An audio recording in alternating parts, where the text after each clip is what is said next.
ಸಣ್ಣ ಒಂದು ಇಲಾಖೆಯವ್ರಿಗೂ ಮತ್ತು ನಮ್ಮ ಸಂಘಟನೆಗೆ ಒಂದು ಸಣ್ಣ ಕನ್ಫ್ಯೂಷನ್ ಆಗಿಬಿಟ್ಟು ಇಲ್ಲಿವರೆಗೂ ಈ ರೀತಿ ರಸ್ತೆ ರೋಕೋ ಅವೆಲ್ಲ ಆಗಿರ್ತಕ್ಕಂಥದ್ದು ನಿಜ. ಆದರೆ ಈಗ ಎಸ್ ಪಿ ಅವರು IG ಅವ್ರ ಜೊತೆಗೆ ನಮ್ಮ ಕಾರಜೋಳವರು ಮಾತಾಡಿದ್ದಾರೆ. ನಾನು ಈಗ ಎಸ್ ಪಿ ಅವ್ರ ತಗೊಂಡು ಮಾತಾಡಿದೆ.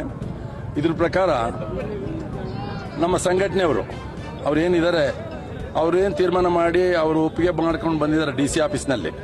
ಅಂದರೆ 4 ಮೊದಲು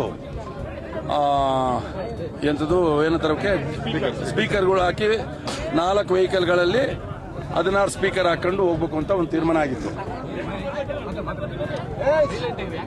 ಈಗ ಅದನ್ನ ಜೊತೆಗೆ ಅವ್ರ ಈ ಲಾರಿ ಏನಿದೆ ಇದಕ್ಕೆ ಒಂದು ಡೀಸೆಲ್ ಹಾಕೋತಾಗೆ ನೀರನ್ನು ಹಾಕಿ ಒಂದು ದೊಡ್ಡ ಸಮಸ್ಯೆ ಆಗಿತ್ತು. ಅದು ಕ್ಲಿಯರ್ ಆಗಿದೆ. ಯಾರು ಮಾಡಿದಾರಂತ ಅವರು ಗೊತ್ತಿಲ್ಲ, ನಮಗೂ ಗೊತ್ತಿಲ್ಲ.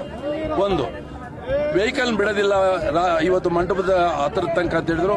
ಅದನ್ನ ಕನ್ವಿನ್ಸ್ ಮಾಡಿ ಮಂಟಪದ ಹತ್ರ ಬಿಡಕ್ಕೆ ನಮ್ಮ ಸಂಘಟನೆಯವರು ಏನು ಹೇಳ್ತಾರೋ ಆ ರೀತಿ ನಡ್ಕೊಳ್ಳೋದಕ್ಕೆ ಪೂಜೆ ಮಾಡೋ ಪುನಸ್ಕಾರ ಮಾಡಿ ಅದ್ರ 8 ಸ್ಪೀಕರ್ ಇದಾವೆ. ಅವು ಈ 4 ಸ್ಪೀಕರ್ ತೆಗೆಯೋದಕ್ಕೆ ಒಪ್ಕೊಂಡಿದ್ದೀವಿ. ಇದ್ರ ಜೊತೆಯಲ್ಲಿ ಇಲ್ಲಿವರೆಗೂ 4 ವೆಹಿಕಲ್ ಕೊಟ್ಟಿದ್ರು. ಈಗ 2 ವೆಹಿಕಲ್ ಎಕ್ಸ್ಟ್ರಾ ಮಾತಾಡಿದ್ದೀವಿ.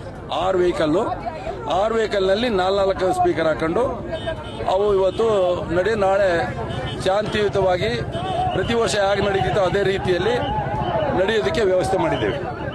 ಅದರಿಂದ ಇವತ್ತು ಆಮೇಲೆ 2 DG ಅಂದರೆ ಸ್ಪೀಕರ್ ಹಾಕೊಂಡು ನಡೆಸೋದಕ್ಕೆ ವೆಹಿಕಲ್ಗಳಿಗೆ ನಮ್ಮ ಸಂಘಟನೆಯವರು ಪ್ರಭಂಜನ್ ಇರ್ಬೋದು, ಶರಣ್ ಇರ್ಬೋದು, ಚೆನ್ನಕೇಶ್ ಅವ್ರು ಏನು ತೀರ್ಮಾನ ಮಾಡ್ತಾರೆ ಅವ್ರು ಹೇಳಿದ ವೆಹಿಕಲ್ 2 ಅಡಿಷನಲ್. ನಾವ್ಯಾರು ಇಂಟರ್ಫಿಯರ್ ಆಗಲ್ಲ ಅದಕ್ಕೆ.